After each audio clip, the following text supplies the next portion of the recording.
Are you trying to navigate this crazy thing called life? Well, you're in the right place. Welcome to Unraveling with Rain.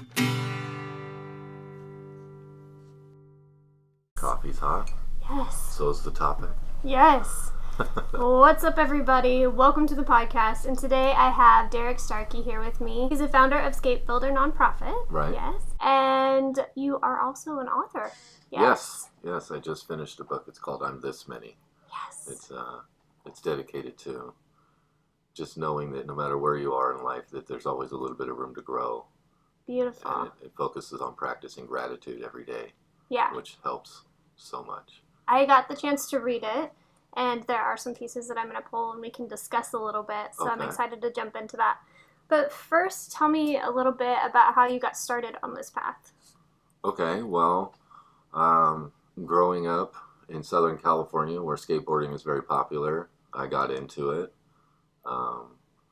But the hardest part was finding a place to skate. Usually, we had little skate parks that we could go to, but you had to pay money to go to them, and skaters are broke. Everybody knows that. So we didn't, we would break into schools or office buildings or whatever we could to skate, and tickets kind of started adding up, and my mother was getting sick of that. So I was like, what am I going to do? And I found a couple of people in the neighborhoods that had like decent driveways, and I just started building little skate parks in their front yard out of like random wood, or I would save up some money and get the wood I needed, and I would just start building so we had a place to skate. Nice. And the parents were a little bit concerned because I was an older guy that was hanging out with their little kids. And I'm like, I don't care how little they are, I just need a place to skate. Yeah. And I eventually got to the point where, I had quit skating for a little while, and these little free skate parks started popping up. And I was like, this is great. I could go there and take a piece and add to that park. Yeah. And make what I want to skate happen there. And I'm not, opposing on somebody's little kids, or they're taking over their whole driveway with a skate park. Right. And so I started doing that in Southern California. And so what did you have to do to be able to do that? Like, did you have to talk to the people who owned the No, I just couldn't leave it there. Oh, I mean, it was a public space. Gotcha. And it's the same thing here in Kennewick. I moved here, and it has really turned into a community effort. Nice. Down in Southern California, a lot of the skaters were trying to get branded extremely badly, or just wanted to get sponsored. Yeah. Which is fine. Sure. Everybody has a dream, and that's great. Yeah. But it wasn't working out. People weren't getting involved. They weren't trying to build things. They weren't trying to help me move things. So when I came here, I started with one object, and kids were like, this is cool, you need to keep bringing this back. And I was like, well, I need help. Yeah. And it just started growing. And now we've got a whole workshop dedicated to building skateboarding ramps and creating our own possibilities for skating. That's awesome. So you still run it the same way, show up at the public spaces with all your pieces? Yeah, we go to the Kennewick skate park on Dayton, and it's the one that needs the most help. I mean, there is Columbia. Richland's got like a $300,000 skate park. It's amazing. Yeah. They don't need help, but I still go over there sometimes and just throw the toys out and let them play. But nice. Kennewick is it's like nothing. There's like a pyramid and a 4-stair, and that's it. So they love the fact that I bring other boxes and rails to skate. And I don't have to do anything but get it there. They unload it, they load it back up, nice. And they take care of it and they respect it. And they really respect that area now, too. They feel like they own it, which is great. That is really cool. Kind of gives them something to feel like they're helping with also. Yeah. That's really cool. So how often do you do that? Well, it's going to be more often this year because I've got a young man named Wesley who has his own vehicle and tows a trailer for me.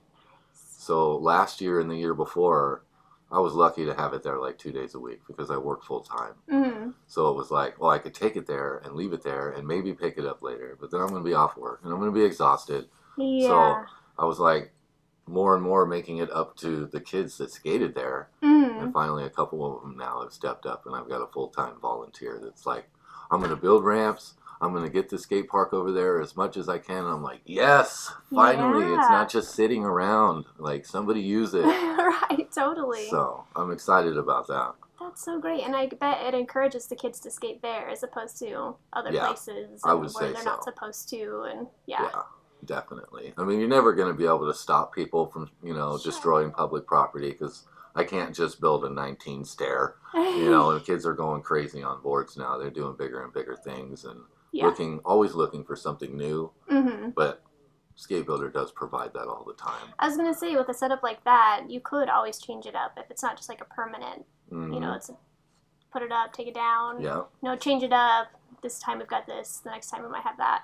Yeah, I took apart everything that I built last year and saved like the 3 pieces that other kids designed and we built together in a workshop last year. Really cool. And I'm just like, hey, if you guys want to skate something, this is what you got from last year, or you need to come and build what you want now. Yeah. So that's even more. It's like, hey, where'd the box go? Hey, where did this go? It's like, well, you got to figure out what you want now. Come and do it. That's so great. So we've got volunteers in the workshop to help them with that too. So. Well, that helps promote their creativity. I think so. That's amazing. I think so. And plus, if they're working on it, that respect and taking care of it and wanting to, help will be more ingrained. I think so too. That's cool. And we've got everything they need there. We've got wood, we've got coping, we've got tools of all sorts. Awesome. So, I mean, it's pretty endless what they can do.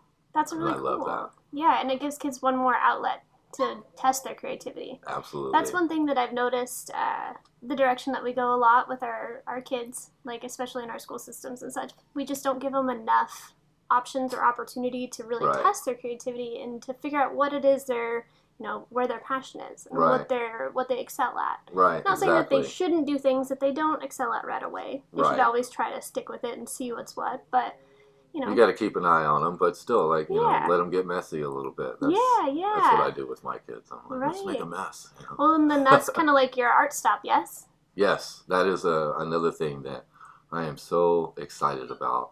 Last year, I went to a program called TriConf. I don't know if you've heard of that, but it's just like a group of people that get together and they talk about ideas. And this area in downtown Kennewick is being turned into a creative district. That's what I heard. There's a lot of talk about changes in downtown Kennewick. Yeah, they're actually applying for one of the largest grants that Washington has to offer right now. Really? To make it a creative district. And I'm like, yes, definitely. I've always been into art. Most of my kids are into art in one way, shape, or form. And so I'm at TriConf and, you get little sticky pads and you put them up, with your little ideas, and then people can add to them or put dots on them to say, oh, I like this. Yeah. And everybody liked the concept of the art stop. And it's simple. It's so simple. I can't believe I didn't think of it sooner. Break it down for us. It's just like a pop-up lemonade stand, a little bit bigger, and it's filled with art supplies. And it's absolutely free for kids and adults to come and have fun. Wow. And one of the things that I'm trying to accomplish is by showing artists that they can come and use that space for like really cheap. Yeah. Like $25 for a weekend. And they can display their art in it and show their art to the community while getting to know the community. Yeah. And then as they pay that, it pays for the next person. Right. So if there's any cash donations that come in that day, it goes right back to that artist. Nice. So they could essentially do it for free or even make money on it. That's an amazing setup. I think it's a great idea, and I can't wait to touch it again this year. Right? Man, because there are some really great local artists. There are. Like, Heidi Elkington. Yeah. David V. I mean, these are people that just absolutely love what they do and are amazing at it. I had no idea that we had so many great artists until recently, until I've been a little bit more active in the community. I'm like, oh my gosh, how did I not know? And I guess it just comes back to not having the space or the area to showcase what they do. Yeah. And so that's what it's perfect that the art stop will allow people to be able to do that, Yeah. Like as an artist, when I was younger, I was like, oh, I want to do cartoons or face sketches for the police. Ooh. And all that went digital, Yeah. So I started doing tattoos at like 16, and I did tattoos for about 15 years. Really? And I was thinking, if I had a studio or if I just wanted to display my art, I would have to spend like $800 a month to have a little studio. Mm-hmm. Well, how about you just spend like $25 for the weekend? You come and have fun with a bunch of kids, Mm-hmm. and you see what people think of your art, and you get it out that way slowly, rather than having to pay, $800 to $1,100 a month to find out that nobody even likes your stuff. I mean, there's not a lot of like immediate opportunity for artists. Mm-hmm. So having, like you said, the overhead like way, way down, mm-hmm. connecting with people, because that's the thing about art, is it's a connection between, this is a creation and then you get to share it and watch that. I guess seeing that connection with your audience would be really great too. I think so too. Yeah, that's awesome. Yeah. So, what else have you done in the artist world? I mean, you've done tattoos and you played around with it when you were a kid. What else has that looked like in your life? Or how else has that looked like? Well, I mean, I made a mistake when I was about 21. I got into drugs a little bit. Mm-hmm. And I was drawing different things, but I was all cracked out. Nah. And so when I got off of those drugs, it kind of took that drive away from me. Like, I didn't want to do art at all. Mm-hmm. It took me about 6 years to get back into doing art. And we did an auction for Skate Builder 2 years ago, and we did it at a place called Batter Inc. It's here in Kennewick, off of Clearwater, across from the Flash Cube building, if you know what that is. Mm-hmm.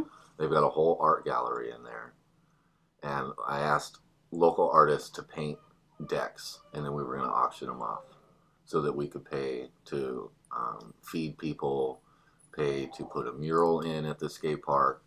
And I actually participated in that. And that was the first time that I had done art in quite some time. And it made me feel really good. It was nice to be able to get back into that. And now I do art in all different kinds of ways. Yeah. It's everything I do is art now, actually. So I've participated in a few of the art shows that they've done over there. Nice. You would probably have to see pictures to see, the different things that they've done. But it's like quarterly, they change that whole place. And I find out about it, and I'm like, okay, what can I do to help? Nice. So whether it's painting like a mannequin or painting a skateboard deck or just painting the tag wall that they have over there, they actually put up the whole side of their building. People can tag on it and paint on it. Doesn't cost them anything. They just have to apply, tell them what they want to put there. What a great outlet. Sure. Yeah. So, and this year we're putting a 27-foot mini ramp in there. Yeah. I'm so excited for that. That's so cool. Nice. But yeah, I mean, as far as art goes, it's been a little bit here and there. Mm-hmm. People tell me that I'm relatively good at art. I like what I do. Mm-hmm. I usually do things that represent something, that are designed to create emotions, either for women or men separately, or for kids to enjoy. Mm-hmm. It's usually very pinpointed when I do things for art. So nice. But I mean, right now it's just make a mess with these kids at the art stop. Yeah. We're gonna start Saturday, March 30th. Will be the first one, and we'll be at Kennewick or Keewaydin Park every Saturday. Nice. So cool. I just can't wait to go out there and make a mess with those kids. Paint all over.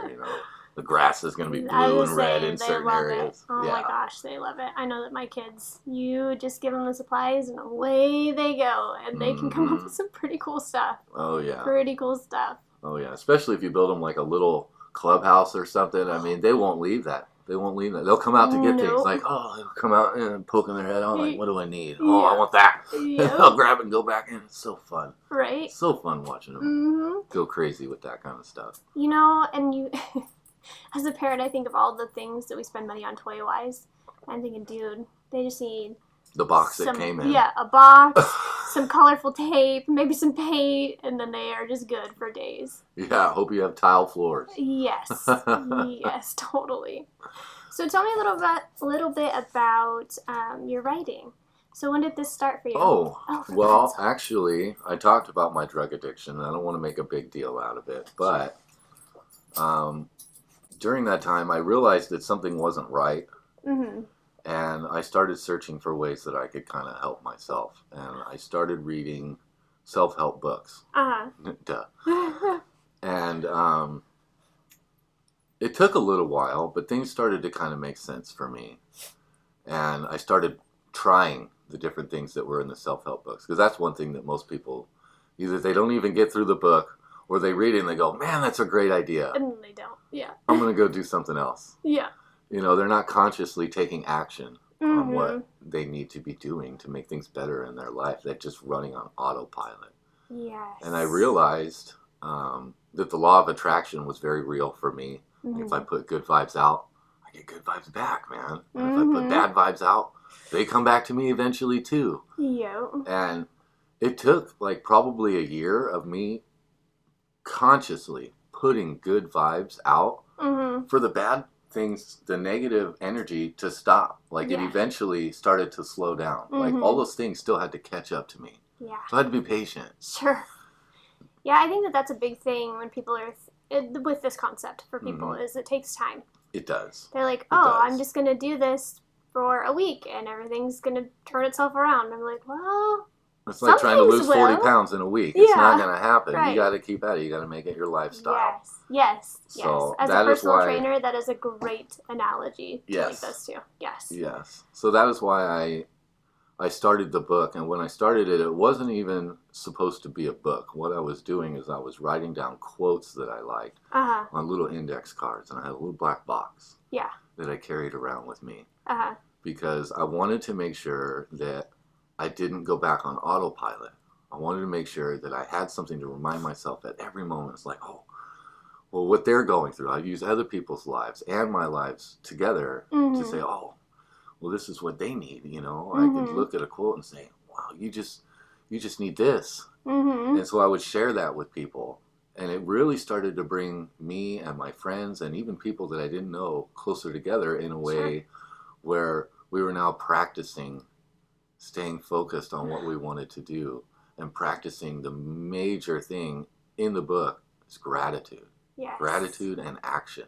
Yes. Those are the things that matter the most when it comes to being happy. I've never met anybody that was like, man, I'm so grateful right now.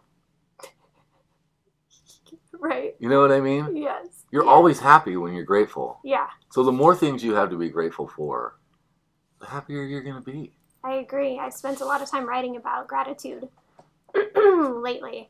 Nice. And it's been kind of the same journey in a sense as far as it takes time and it takes practice.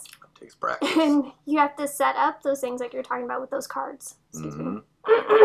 With those cards to reframe what you're going to so you don't slip back into autopilot and just keep moving. Absolutely. And the changes are just amazing. Yeah. Like, and it's not even like if you were outside looking in, somebody might think, oh well, so that changed there maybe a little bit or that bit. But on the inside, when you're actually living it, you're like, oh, but you don't even know. Right. Underneath the surface, there's like a bazillion things that are finding their way and are settling down, and you know what I mean? Right. So, and you can move through life just a little bit lighter and a little bit like less bogged down. Like the weight of things is just like less tension. Oh, all right. I see this thing, and I know that it's kind of a tricky thing and it's a little complicated. But look at all these things I get to learn. Right. Look at all these people I get to meet. Look at all these people I get to connect with. Including a positive in your negative in your life. Yes. Because we get those throughout the day. Every single day. We get positives and we get negatives. But are we just going to automatically react to those negative things that freak out and make decisions based on fear? Some. A lot of times when you're on autopilot, that's exactly what happens. And you figure, like, how did I get here? And it's like, well, you walked there, buddy. Yes. And you can walk out. Yes. That's what I'm This Many is all about. Exactly. When the cover gets done, it's going to be a picture of my 5-year-old with her hands up, you know. Oh, I'm This Many. So cute. I can't wait. I've already shot the photo. I just need to. You? Yeah. Oh, that's so awesome. Okay, so I am going to read a couple spots that I bookmarked here.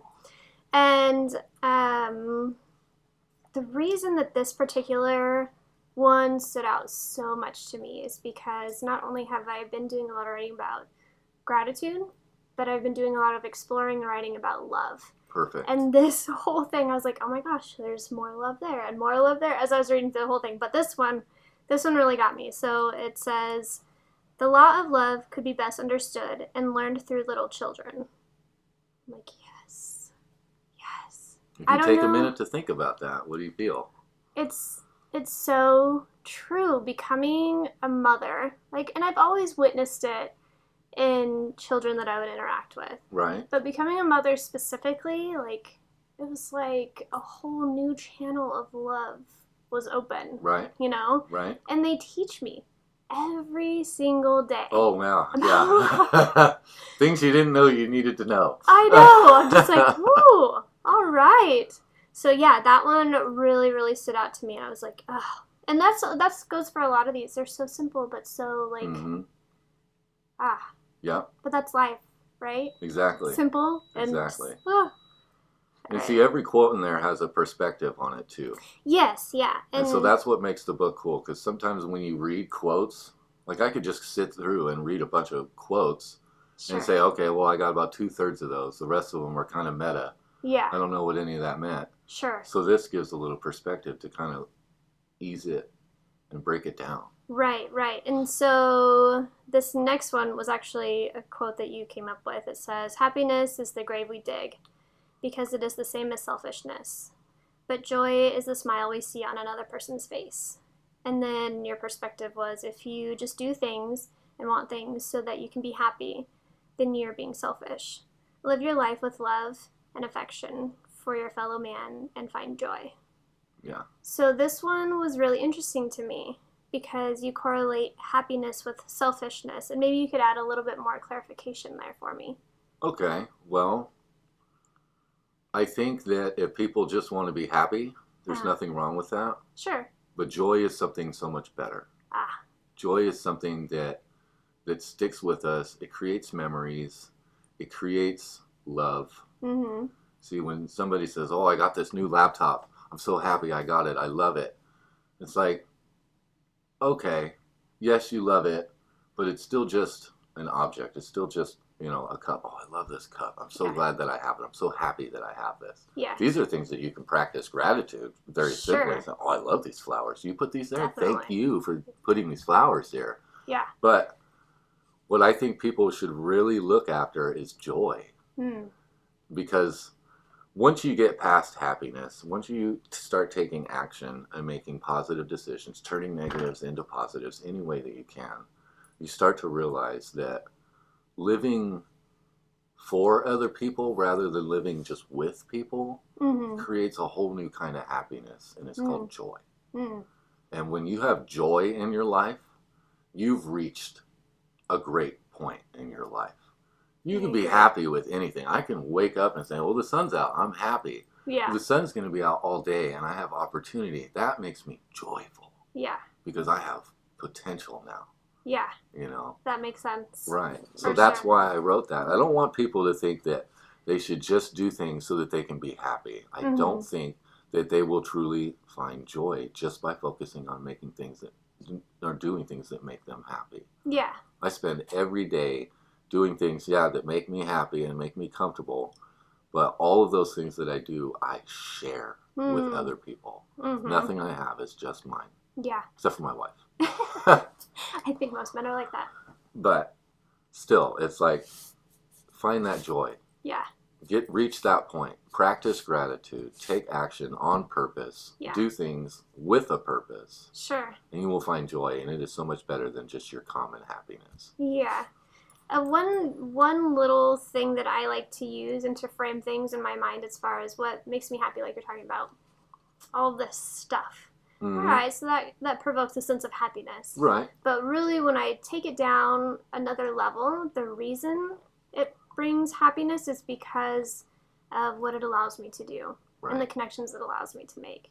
And so I kind of like remedy the feelings that way, if that makes sense. Right. So I'm like, oh, this is a really great tool. This is a really great tool to connect with these people or to be in this space, to maybe connect with somebody I don't even know I'm supposed to connect with yet. Right. So that's kind of how I frame that in my brain to really cultivate that joy that you're talking about. Okay, cool. I'm glad that you like that one. Yeah. Some people find that one hard to read. They're like, why can't I just be happy? I'm like, you can. But trust me. Listen. Trust me, joy is so much better. It's alright, I don't shy away from the hard stuff. Okay, so this one is from the Bhagavad Gita. It's the mind acts like the enemy for those who don't control it. This is the thing that has been crucial in getting anywhere with anything in my life. And you had quite a bit to say about this, but maybe you could give us a little bit of a paraphrase as far as what that particular piece has done for you in your life. Well, what is it? It says acts like an enemy. Yeah. That word enemy, that's in there for a reason. There's other quotes that are very similar to this that talk about not running on autopilot. Yeah, but this really shows you the danger. I was going to say, the enemy is, you're right, the key word. It shows you the danger of it. And I'm not going to just say people. I'm going to include myself in this. Sure. When I get into situations, which doesn't happen very often because I practice so much gratitude, but it still happens, where my mind is telling me what's going to happen. That's, now I recognize that and I see that. And I don't get scared anymore. Like I'm like, oh, this isn't what I should be doing right now. So this knowing that is an enemy is like my savior at the same time. You know, it's like people that have a drinking problem. Well, if they know that they can just stay away from it, then they won't drink. That's their strength. Just stay away from it. You know, take that out of your life. So for this is part of the practice that you have to do, is to understand, hey, you know, every little thing that enters your life is something that is happening to you, and everything that you react, every way that you react to that is now life happening to somebody else. And the way that you put that out is going to come back to you. So, you know, if somebody's rude to you and you're rude back, it's just going to get worse. Yeah. And you're not making a friend, you're making an enemy. And you're making an enemy in your own mind by doing that. Right. Because you're not making the conscious decision to say, okay, this is a negative. I don't have to feel negative about this. Great way to start for any negative. I don't have to feel negative about this right now. I can actually set it aside. Be more neutral. Be more neutral right now. And then take time to think about the things that we're grateful for. Think about the things that we found happiness and joy in. And then come back to that and say, fill it with love. Yes. Right? Yes. So when you're not in control of your mind in that way, and you tap it with all the different tools, you're like, right. You know, trying to fix something, and it's just solid. It's like, no, this is the way it is. You know, the only way that you're going to transform that is with the power of love. I love that. It's the only way that you're going to transform it. Yeah. And perspective with love is what creates that. Yeah. You know, and then action makes it visible to the world. Yep. So it's definitely an enemy if you can't control your mind. I agree. For me, I used to struggle a lot with anxiety and processing a lot of trauma that had happened in my life in the past. And this was the thing. This piece right here was the thing that really helped me step away from that anxiety. Nice. And not like feeling like I'm drowning all the time by like flooded emotions and just things that I had no control over, clearly, because those are then and this is now. And also being aware of your mind in that way. Like reminding yourself, that's then. Right. This is now. Right. And there's no point for me to be here. And that's really easy to say. And it's super hard to do. Yeah. But it can be done. Well, to think feelingly of your past is to reinfect yourself. Yes. So. Yes. Try not to. Yes. I look at the negative things in my past and I go, oh, I'm kind of glad that happened because I'm here now. Right. You know, I can take that negative and make it a positive now. Plus, Trust me. Everybody's got plenty of negatives throughout their childhood. Growing up is not easy. No. Got a lot to work with there. That's something that a lot of people don't like to talk about, too. What? The process of growing up. And all of the challenges and all of the things that we're exposed to that shape us into who we are now, and how we can take those opportunities to really mold ourselves as adults. Right. We shy away from, like, oh, well, you know. You try to delete that and create something new. Yeah, but there's so much stuff there to use to, like, really build and come into who you are. But, absolutely. I don't know, that's my side note on that. Okay, so there was another one here. One word frees us from all the weight and pain of life. That word is love. Oh, and you said, why does love heal so much? Because love allows us to change our perspective. I care not about the weight and pain, because I will never run out of people to love. Yeah. That's awesome. That is so, so true. So like I said, I've been writing a lot about love. Mm-hmm. And and the whole reason I'm writing about love is because eventually I want to write about being present. And I thought, well, we can't really write about being present without talking about love first. Makes sense. So I've been dissecting, and, you know, there's really no definition, like tried and true definition of love. But we come really close, and this, I think, is definitely part of that definition of love. I think so, too. Yeah. So that one definitely hit home for me. And then the last one I bookmarked was, whenever your feeling is in conflict with your wish, feeling will be the victor. So that's a good one, because we talk about feelings in a very negative way a lot. And we, as people, tend to shy away from, my feelings are this, my feelings are that, but my thoughts are this, and I'm going to act on these thoughts. But even though I have all these feelings back here, and they're not great and everything, I'm still going to keep moving with these thoughts. And we don't make that connection a lot of times with how we're actually moving in the world and what our feelings and our emotions are actually, you know, how big of a part they play in that. So what are your thoughts there? Well, I think that I definitely have seen this. I've watched it work in my life. I've been in like action mode where I'm like, this is what I'm going to do. This is how it's going to work. This is what I want to happen. You know, think, create, think, feel, and create. But that word feel, that feeling where if you don't feel right about it, or if you feel like something else can happen, then you're putting that into the world. Yeah. You're putting that into the universe by even feeling that way and thinking that way. But a lot of people find that concept hard to believe. You know, they're like, well, if I just think something, it's not going to change anything. Yes, it does.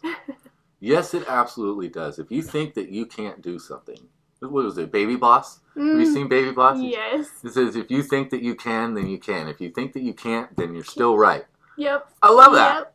Because it's so true. I agree. And a lot of people, if they were to start practicing gratitude and action and doing things on purpose, they would see that when they have a negative thought about it, it affects that. It affects it tremendously.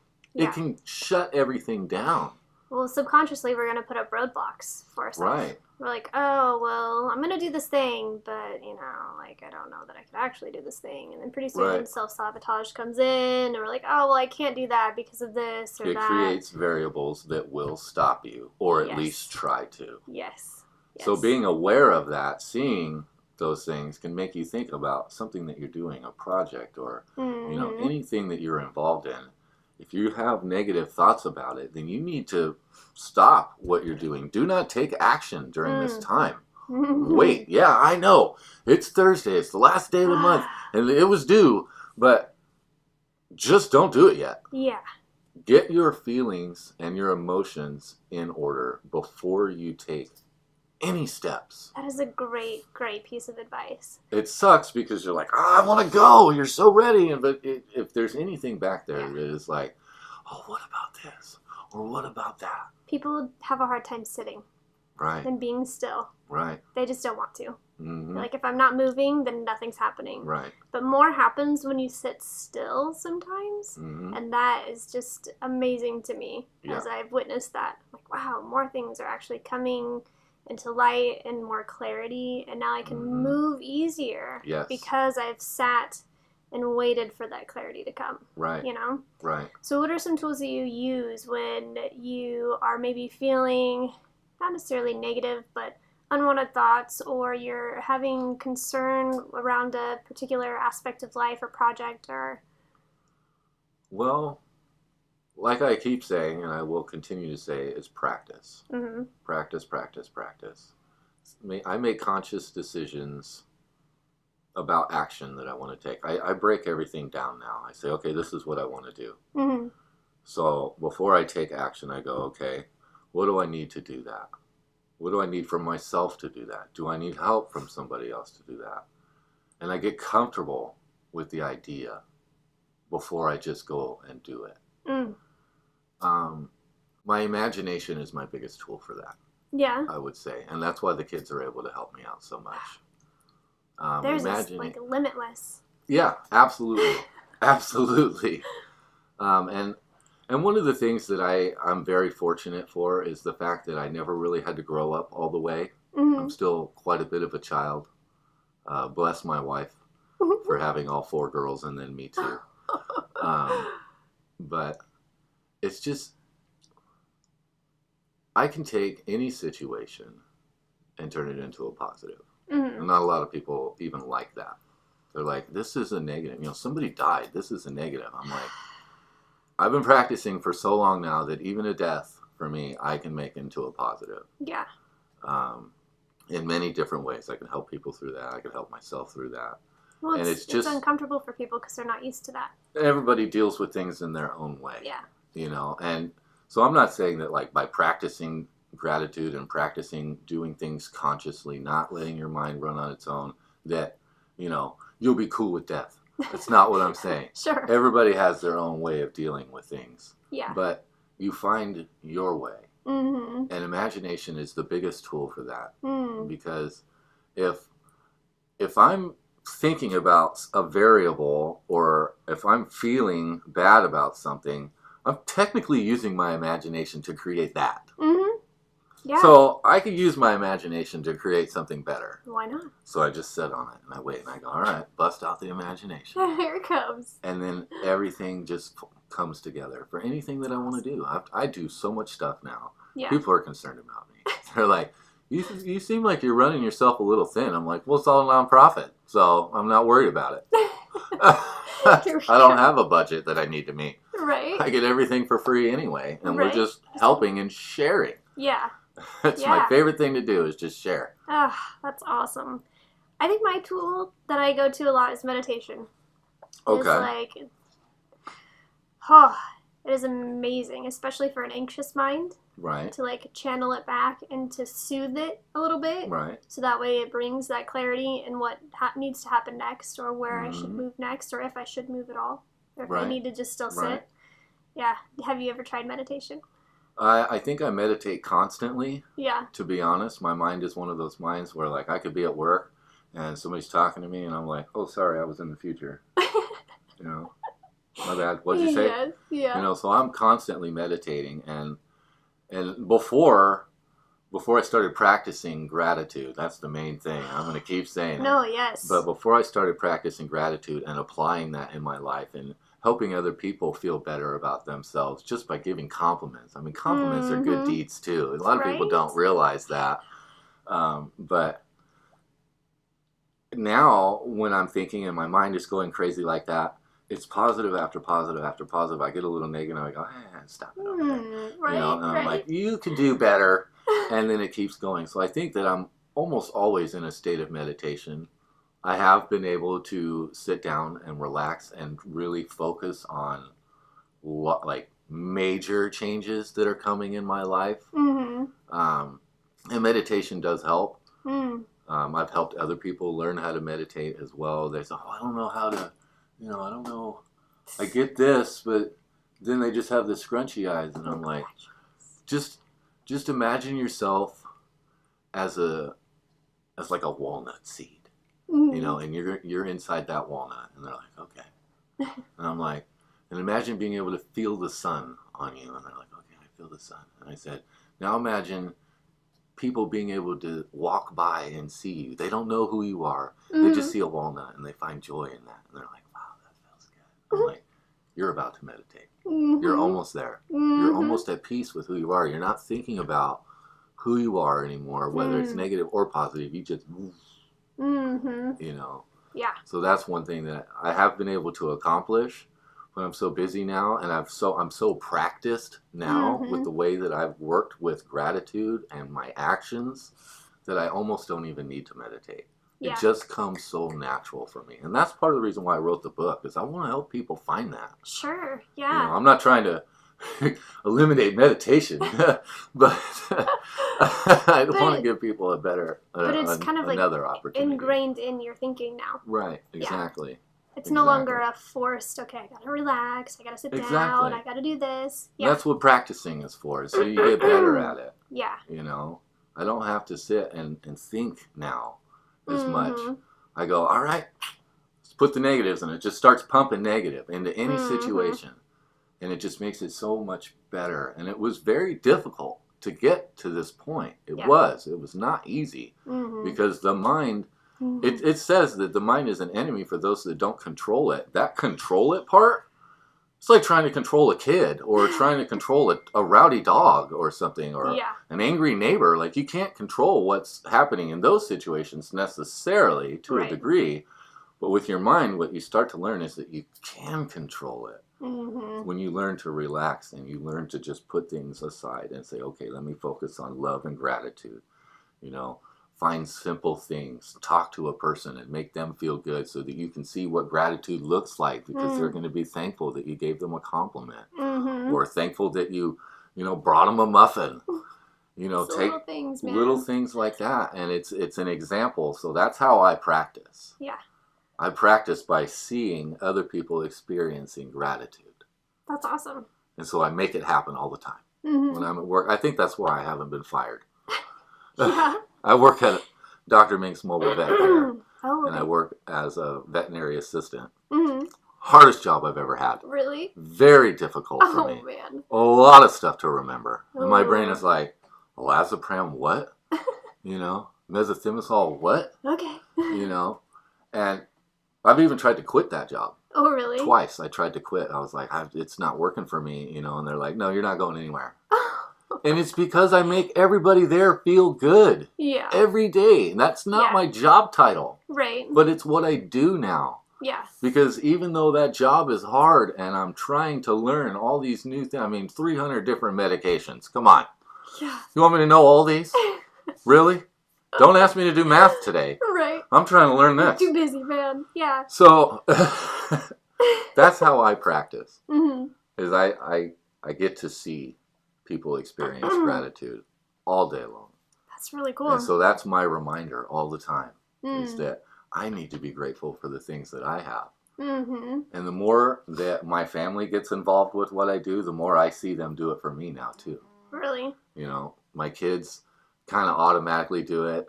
You know how they say things. Kids say the darndest things. Sometimes it's really sweet, and sometimes it's like, don't talk about my weight. How dare you? Right. Daddy, you're getting fat. Shh.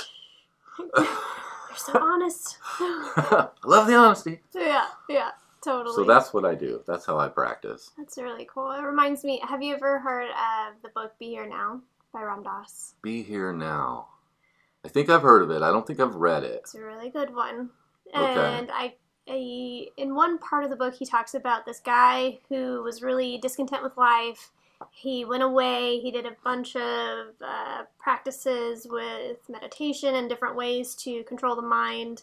And he worked as a loans officer, I believe it was. And it's really strict in money and contracts and deadlines. Yeah. And so he's talking about his job. And then he's like, and so I went away and I did all this stuff and I learned how to better control my mind. And I wasn't really sure what that was going to look like coming back into my life. And he's like, and then lo and behold, a couple weeks later, my old boss, we run into each other and he's like, hey, so your job is open again, and we'd really love to have you back. It's just sitting there waiting for him. Yeah, it's just waiting. So he goes back to work. Yeah, so he goes back to work. Still this high-stress, crazy job, but he's like, but it's all different. Right. It's all different. I still his perspective changed. The same job, but he's bringing the same things they're talking about. Opportunities for gratitude and love and bringing more positivity into the space. And he's like, and the job, it's the same job, but it's not the same. It's not the same because I'm different now. Right. And so that's kind of what that reminds me of. Absolutely. Yeah. Absolutely. It's a great book if you have not read it. I will definitely check it out. I'm all about books like that. Yeah. I've read a lot of the self-help, Rich Dad, Poor Dad, The Secret, The Power. Rhonda is so amazing. That's where I started reading when I was going through my whole mess. As I started with The Secret, and that book was so amazing. It really opened up how those frequencies work, and it made it very clear. But I felt that it didn't quite talk about gratitude enough. Yeah. It talked about it a lot. That's true. But that's my focus on this many, is that is the key behind how love works and how your perspective is able to change. Yes. Is experiencing and helping others experience gratitude. Yes. That makes it open. Like you can be creative. You could draw a picture on the wall. You could leave a sticky note for somebody. Yeah. It's not, I have to get this person something that they really want, or I have to fix a problem in their life in order to make them really grateful. You don't have to go to these limits. You know what I mean? You could just shine somebody's shoes. You know what I mean? Like, it really is the smallest acts that do the most. It really is. It never ceases to amaze me. And the smaller the act, the more you can do. Right? So I can take 5 minutes here and there and just make so much gratitude from myself. Just like, I'm grateful that I got to make other people grateful. That's how I practice. Yeah. I said that already. That's awesome. It's so great. Well, keep doing that. I love this book. I have to say that I have never read anything formatted like this before. Okay. And so it's like a little treat, like you just keep reading, you're like, oh, wow, what a great perspective. And you get the quote again, and then your perspective. Right. And I'm like, oh, and what I really enjoyed about your perspective on each quote was the fact that, we could both read the same thing, but we might take something a little bit different away from it. Right. And so to have that added with it, I'm like, oh, well, I thought about that, but I didn't really consider this part of it. So thank you for formatting it that way. That was you're really very beautiful. Welcome. Very beautiful. So aside from moving forward with Skate Builders and the Art Stop, or what other projects do you have going on? Well, the skater kids are now becoming my volunteers for the Art Stop, and something I'm doing called the Community Impact. But before I get into that, there's one more aspect of the actual heart of Skate Builder, is the media lab that we run now. I bought, I think I've got 7 or 8 laptops now. Nice. And there's a program called Filmora, which allows you to edit anything. I mean, you can do movies on this program. It's a great program, but it's set up very simple. Oh, yeah. Very easy to use. And so I put all those laptops have that program on it now. And so the kids that skate can now film with their phone, or we've got GoPros. I got a Rebel 2 or a Rebel 3, and they can film and edit their own skateboarding videos now. And that is located inside the museum in Keewaydin Park. Oh, okay. Right over here off of Dayton, real close to the skate park. So that is being ran by another volunteer. His name is Chris Eiler. And he's so pumped on it. He's like, man, I want to make videos. He's already made a full-length skate video from all the footage that he had. Nice. There's a little theater inside the museum now too, so that if anybody comes and makes a video, we can do a movie night. Oh, that's so cool.